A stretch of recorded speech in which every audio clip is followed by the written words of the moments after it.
जय हिंद बच्चों।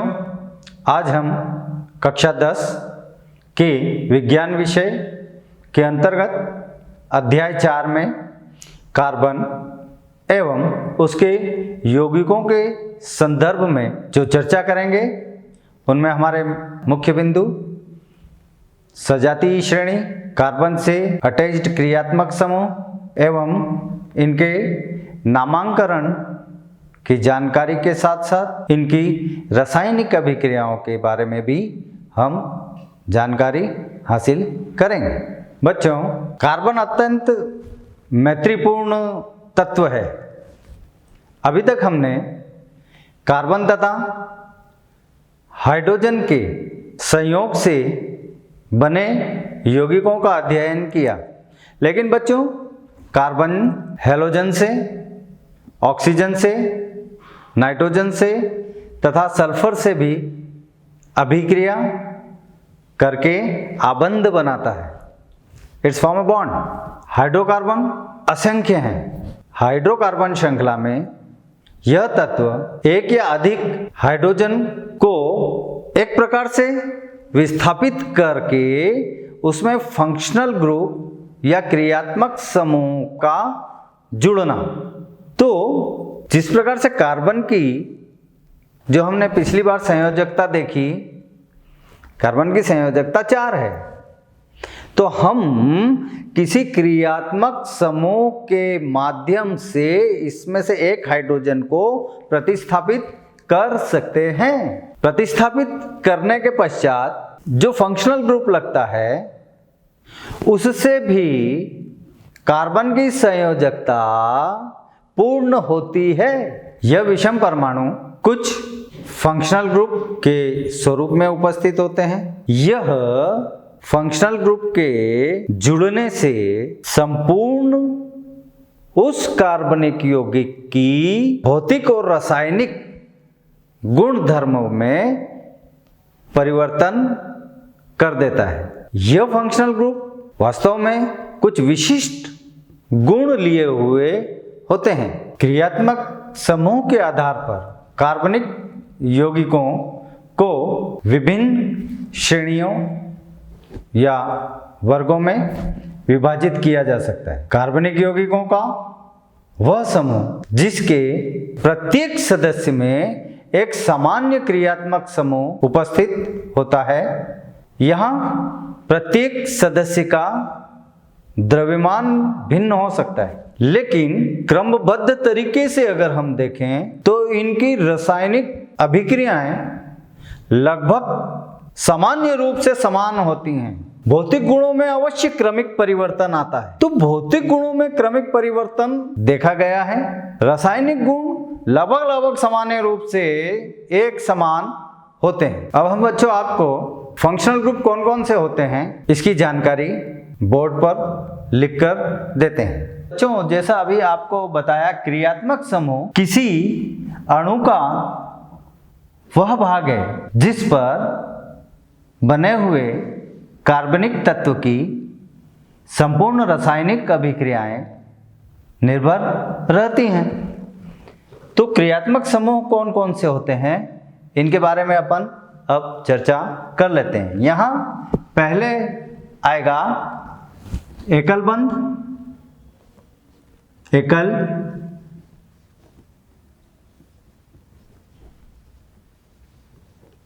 बंध। एकल बंध में बच्चों कार्बन कार्बन, ये 2 कार्बन एक दूसरे से अटैच किए अपन ने। अब इसकी यहाँ 3 वैलेंसीज फ्री हैं, ये अपन ने तीनों वैलेंसी को बता दिया। इस प्रकार से यह कहलाते हैं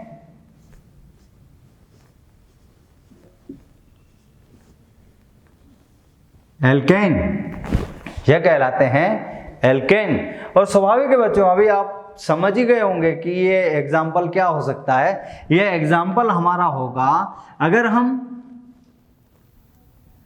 IUPAC की भाषा में बात करें तो यह RH होगा, अन्यथा यह C2H6 कहलाएगा। इसी प्रकार से अगर हम देखें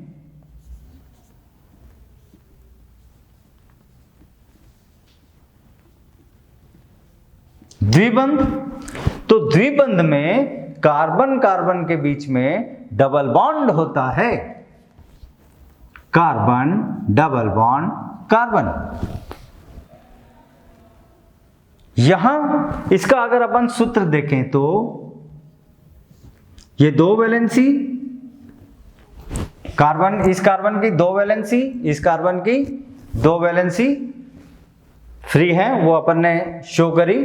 यहां की वैलेंसी डबल बॉन्ड के साथ एडजस्ट हो गई। इस प्रकार से यह कहलाता है एल्कीन।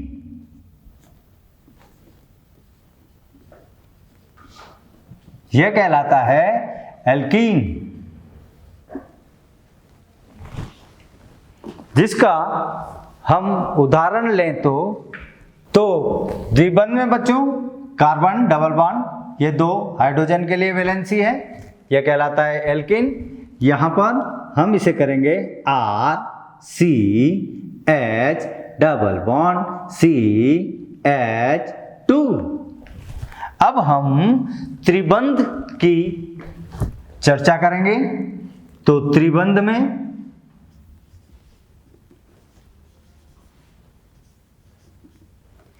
तो बच्चों त्रिबंध कार्बन 1 2 3 कार्बन, यहां अब एक एक हाइड्रोजन दोनों कार्बन के साथ हम लगाएंगे और इस प्रकार से बच्चों यह कहलाता है एल्काइन।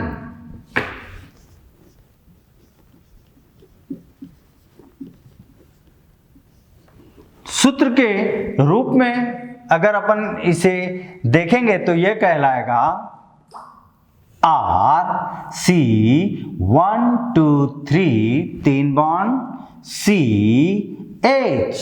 बच्चों अगला है हैलाइड।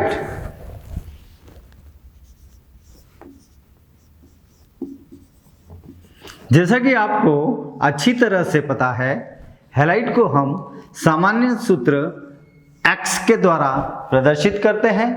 यह क्लोरीन, ब्रोमीन, आयोडीन की ओर इंडिकेट करता है। जब यह किसी ग्रुप के साथ अटैच होगा तो उस ग्रुप का जो उदाहरण होगा वो हमारे ग्रुप का उदाहरण कहलाएगा मैथिल क्लोराइड।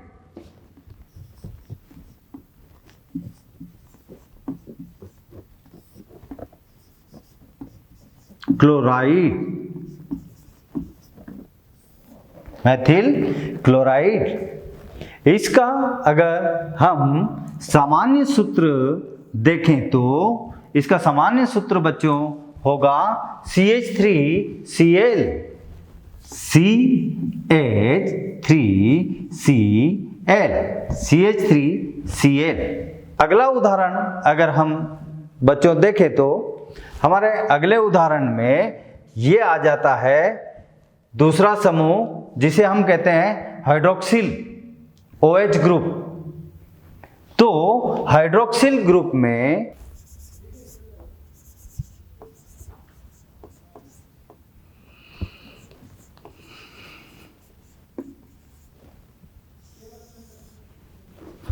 हाइड्रोक्सिल समूह में OH, यहां पर एग्जाम्पल होगा हमारा मेथिल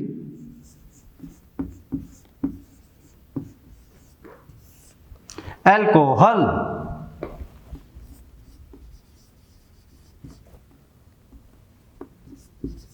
अल्कोहल, इसका सूत्र होगा बच्चों CH3OH। यह इसका सामान्य और जनरल सूत्र कहलाएगा। तो हमारा अगला अगर हम समूह देखें तो हम उसे कहेंगे ईथर। ईथर समूह में बच्चों देख रहे हैं आप, ऑक्सीजन लगा। तो यहां पर एग्जाम्पल अगर अपन लेंगे तो डाई मैथिल ईथर, सूत्र के अनुसार अगर अपन देखें तो CH3O CH3 CH3O CH3। इसी प्रकार से बच्चों हमारा अगला समूह एल्डिहाइडिक ग्रुप कहलाएगा।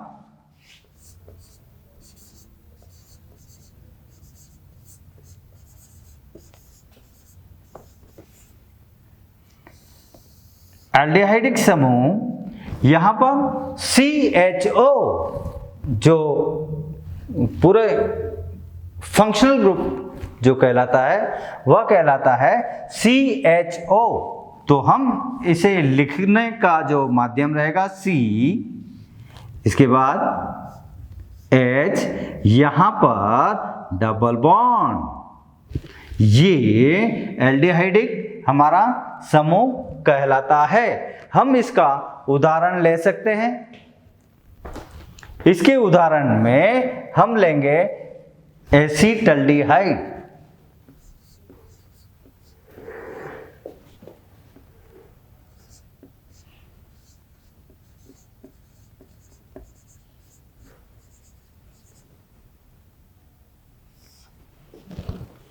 इसका सूत्र होगा CH3CHO। बच्चों हमारा अगला है कीटोनिक।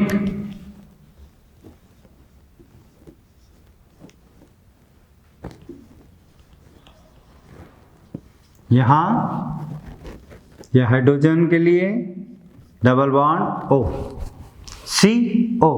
इसका अगर हम उदाहरण देखें तो हमारा उदाहरण कहलाएगा एसीटोन।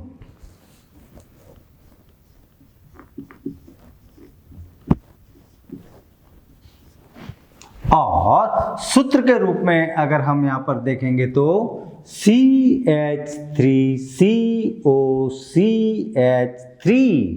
इस प्रकार से हमारा कीटोनिक समूह होता है। और बच्चों ऐसे और भी कई ग्रुप होते हैं, जैसे एमिनो ग्रुप हो गया। इसके बाद हमारा अगर अगला ग्रुप देखें तो नाइट्रो ग्रुप हो गया, साइनाइड ग्रुप हो गया। ऐसे कई प्रकार के फंक्शनल ग्रुप होते हैं। यह सिर्फ आप लोगों को यह बताने के लिए कि जब रिप्लेसमेंट ऑफ हाइड्रोजन होता है और कोई फंक्शनल ग्रुप अगर उसका स्थान ले लेता है तो वह संपूर्ण तत्व की प्रकृति उस फंक्शनल ग्रुप के अनुसार तत्व की प्रकृति होती है। उसकी भौतिक एवं रासायनिक गुणधर्म उस फंक्शनल ग्रुप के अनुसार चलते हैं। तो फंक्शनल ग्रुप में जहाँ तक बात की गई तो वह यह बताने का प्रयास किया गया। अब जैसे CH3OH ले लो, C2H5OH ले लो। एक हो गया मेथिल अल्कोहल, दूसरा हो गया एथिल अल्कोहल। दोनों में फंक्शनल ग्रुप एक ही है, इनमें रासायनिक गुणों में समानता है। सिर्फ द्रव्यमान बढ़ने के कारण यहां पर इसके भौतिक गुणों में क्षणिक परिवर्तन आते हैं, जिसे हम कहते हैं क्रमागत परिवर्तन। जो एक सामान्य सी बात है कि द्रव्यमान बढ़ेगा, CH3OH और C2H5OH, द्रव्यमान बढ़ गया, क्रमागत परिवर्तन, भौतिक परिवर्तन आएगा। लेकिन रासायनिक अभिक्रियाएं करने की जो प्रवृत्ति है इन दोनों तत्वों की लगभग एक समान होती है। बच्चों जिस प्रकार से क्रियात्मक समूह में आपने यह देखा था, जैसे हमने एथिल अल्कोहल बोल दिया, फिर आपको बताया मेथिल अल्कोहल, तो यह सोचा कि इंटरनेशनल IUPAC जो नेम है, international union of pure and applied chemistry, उसने सामान्य कार्बन की संख्याओं के आधार पर हाइड्रोकार्बन्स का जो नाम रखा वो कुछ इस प्रकार है। वन कार्बन एटम जिसमें एक कार्बन परमाणु होगा वो मैथ, उसको कहेंगे मैथ। तो CH4 हम मीथेन कह देते हैं। उसी प्रकार से जब 2 कार्बन एटम होगा तो ये एथ, इसके बाद 3 कार्बन में प्रोप, 4 कार्बन एटम में ब्यूट, 5 कार्बन एटम में यह कहलाएगा पेंट, 6 कार्बन एटम में हेक्स, 7 कार्बन एटम में हेप्ट, 8 कार्बन एटम में ऑक्ट, 9 कार्बन एटम में यह कहलाएगा नॉन, और 10 कार्बन एटम में डेक। इस प्रकार से यह अंतरराष्ट्रीय मानक के आधार पर यह निश्चित किया गया कि कार्बन की संख्याओं के आधार पर इन्हें किस नाम से पुकारा जाए, यह आपको बताया। बच्चों, अब अगले चरण में संतृप्त और असंतृप्त हाइड्रोकार्बन्स को जो पुकारने की या उन्हें कहने की पद्धति होती है, तो संतृप्त हाइड्रोकार्बन में जैसा कि हम जानते हैं यहाँ पर सिंगल बॉन्ड होता है कार्बन कार्बन के बीच में, कार्बन हाइड्रोजन के बीच में। उदाहरण सिर्फ एक ही लिखा है, जैसे CH4, तो इसे हम कहेंगे मेथेन, इसे हम कहेंगे मेथेन। उसके बाद जब असंतृप्त हाइड्रोकार्बन जिसे हम बोलते हैं एल्कीन, लेकिन यहाँ ध्यान देना है, यहाँ पर कार्बन कार्बन के बीच में डबल बॉन्ड है, 2 बॉन्ड है। ये C2H4, इसका नाम है एथीन, और IUPAC के हिसाब से इसे कहेंगे एल्कीन। तत्पश्चात असंतृप्त हाइड्रोकार्बन का अगला उदाहरण असंतृप्त हाइड्रोकार्बन एल्काइन। तो यहाँ पर हमने उदाहरण लिया एसिटिलीन का, जिसमें 2 कार्बन C2 जो एक दूसरे से ट्रिपल बॉन्ड के द्वारा जुड़े होते हैं, हाइड्रोजन दोनों कार्बन में एक एक जुड़ी होती है। फार्मूला है C2H2। ये सिंगल बॉन्ड का उदाहरण है और इसका नाम है एल्केन। असंतृप्त हाइड्रोकार्बन डबल बॉन्ड एल्कीन, और एल्काइन ये ट्रिपल बॉन्ड कार्बन कार्बन के मध्य होता है। तो ओवरऑल एल्केन, एल्कीन, एल्काइन के नाम से हम हाइड्रोकार्बन को संबोधित किया जाता है। बच्चों, अब हम कार्बन यौगिकों के रासायनिक गुण धर्म जानेंगे। सबसे पहली अभिक्रिया हमारी है दहन। इसमें मीथेन 2O2, इसे हम कहते हैं कंबंशन। हवा सुचारू रूप से लगातार प्रवाहित की जाए, गर्म हवा, तो यह मीथेन टूट जाता है, ऑक्सीजन से अभिक्रिया करता है। यह टूटता है तो यहाँ पर अगर अपन देखें तो ये एक कार्बन है, ये बनाएगा ऑक्सीजन से रिएक्शन करके CO2। टोटल ऑक्सीजन है 4, 2 ऑक्सीजन यहाँ पर हमें प्राप्त होती है। इसी प्रकार ये है हाइड्रोजन। टोटल अगर गिनते हैं हम लोग तो ऐसे गिनते हैं, हाइड्रोजन कितने हैं, हाइड्रोजन 4, तो इसको यहाँ पे 2 ऑक्सीजन बची, वो 2 ऑक्सीजन 2H2O पानी बनाएगा और इसमें ऊष्मा उत्पन्न होगी और इसमें कुछ मात्रा में लाइट भी उत्पन्न होती है।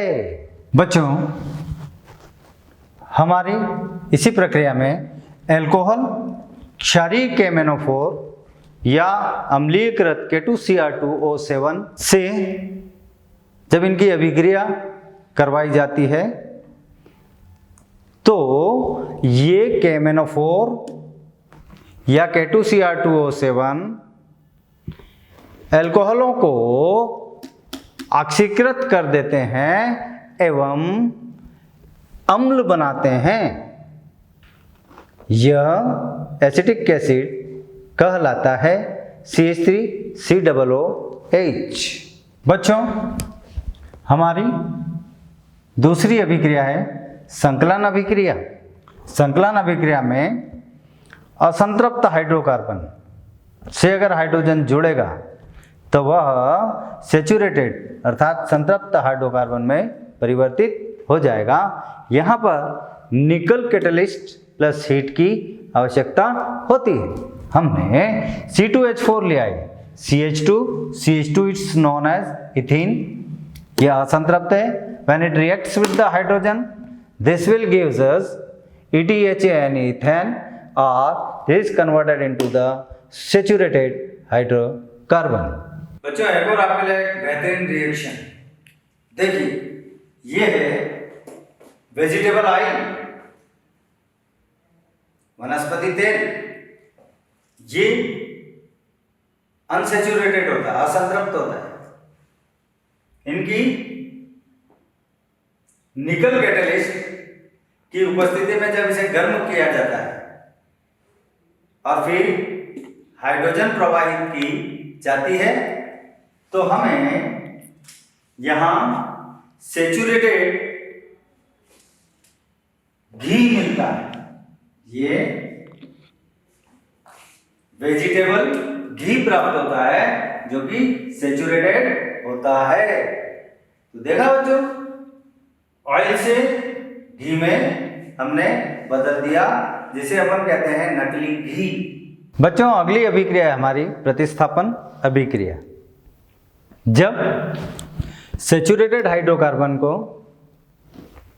क्लोरीन से अभिक्रिया करवाई जाती है तो ये एक हाइड्रोजन को रिप्लेस कर देता है।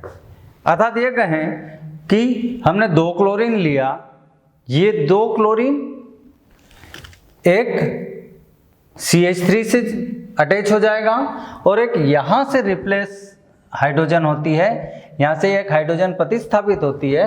उस हाइड्रोजन से ये क्लोरीन अभिक्रिया करके हाइड्रोक्लोरिक एसिड बनाती है। इसमें जो उपस्थिति है, सामान्य रूप से सूर्य के प्रकाश की उपस्थिति में भी यह अभिक्रिया हो जाती है और यह अभिक्रिया में निरंतरता बनी रहती है। बच्चों, महत्वपूर्ण कार्बनिक यौगिक एथेनॉल की अब हम रासायनिक अभिक्रियाएं करते हैं। सबसे पहली अभिक्रिया है हमारी दहन। दहन में C2H5OH थ्राइस O2 ऑक्सीजन से जब अभिक्रिया करता है, इसे कहते हैं कंबशन। यह हमें कार्बन डाइऑक्साइड प्लस वाटर पानी देता है और इसके साथ कुछ ऊष्मा उत्पन्न होती है।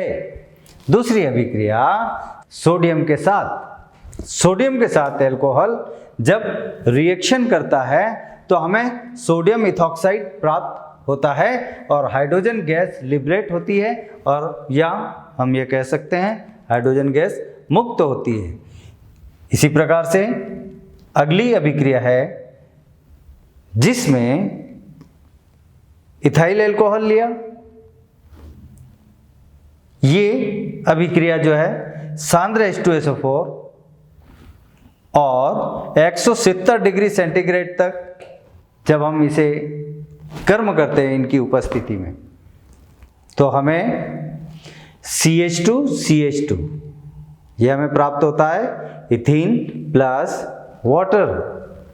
और इस प्रकार से इन संपूर्ण अभिक्रियाओं में अगर हम देखते हैं तो हम यह पाते हैं कि एल्कोहल विभिन्न स्तर पर ऑक्सीजन से, सोडियम से और अभिक्रिया कर लेता है एवं निर्जलीकरण अर्थात अपने में से वाटर मॉलिक्यूल को ये बाहर भी निकाल देता है। बच्चों, अब हम एथेनॉइक अम्ल की रासायनिक अभिक्रिया के बारे में जानकारी प्राप्त करेंगे। सबसे प्रथम अभिक्रिया है एस्टरीकरण अभिक्रिया। यहाँ पर यह एथेनॉइक अम्ल अल्कोहल से अभिक्रिया करके हमें एस्टर देता है, प्लस वाटर मॉलिक्यूल इसमें से बाहर निकलता है। दूसरी अभिक्रिया में सोडियम हाइड्रोक्साइड से अभिक्रिया, यह NaOH CH3COOH जब इससे अभिक्रिया करेगा तो हमें सोडियम इथोनेट मिलेगा, प्लस पानी उसी प्रकार से बाहर निकलेगा। तो यह अभिक्रिया थी NaOH के साथ, सोडियम हाइड्रोक्साइड के साथ। यह ध्यान दीजिएगा, अब यहाँ पर सोडियम कार्बोनेट के साथ हम अभिक्रिया आपको अब बता रहे हैं। तो ये एथेनॉइक एसिड सोडियम कार्बोनेट से जब अभिक्रिया करता है तो सोडियम इथोनेट बनाता है, प्लस कार्बन डाइऑक्साइड और पानी बाहर निकलता है। बच्चों, इस लेसन में हमने क्रियात्मक समूहों के बारे में पढ़ा, सजातीय श्रेणियों के बारे में पढ़ा, हाइड्रोकार्बन में कार्बन के नामांकन के आधार पर उन्हें क्या कहते हैं, हाइड्रोकार्बन में कार्बन की संख्या के आधार पर उन्हें क्या कहते हैं, ये पढ़ा। कुछ रासायनिक अभिक्रियाएं देखी जिसमें हाइड्रोकार्बन्स की रासायनिक अभिक्रियाएं, उसके बाद अल्कोहल्स की रासायनिक अभिक्रियाएं, तत्पश्चात अम्लों की रासायनिक अभिक्रियाओं के बारे में जाना। बच्चों, अब आती है प्रश्नों की बारी। हमारा पहला प्रश्न है, भौतिक एवं रासायनिक गुणधर्मों के आधार पर एथेनॉल एवं एथेनॉइक अम्ल में आप कैसे अंतर करेंगे। दूसरा प्रश्न है, सजातीय श्रेणी क्या है, उदाहरण के साथ समझाइए। बच्चों, हमारा प्रश्न नंबर 3 है, दहन क्या होता है। इथेनॉल और इथेनॉइक एसिड का दहन करने पर हमें क्या प्राप्त होता है, रासायनिक अभिक्रिया देते हुए समझाइए। क्या होगा जब हम इथेनॉल को सांद्र सल्फ्यूरिक अम्ल एवं 170 डिग्री सेंटीग्रेड तापमान पर अभिक्रिया करवाएं। इथेनॉइक एसिड सोडियम हाइड्रोक्साइड से क्या अभिक्रिया करता है, समीकरण दीजिए। इथेनॉइक अम्ल एवं इथाइल अल्कोहल की अभिक्रिया को समीकरण के साथ समझाइए। तो बच्चों, इस प्रकार से हमारा यह लेसन यहीं समाप्त होता है। आप लिख कर याद करें, जो आपके लिए ज़्यादा बेहतर है। आपको इसमें याद करना है और लिखना है। इस लेसन को यहीं समाप्त करते हैं। जय हिंद।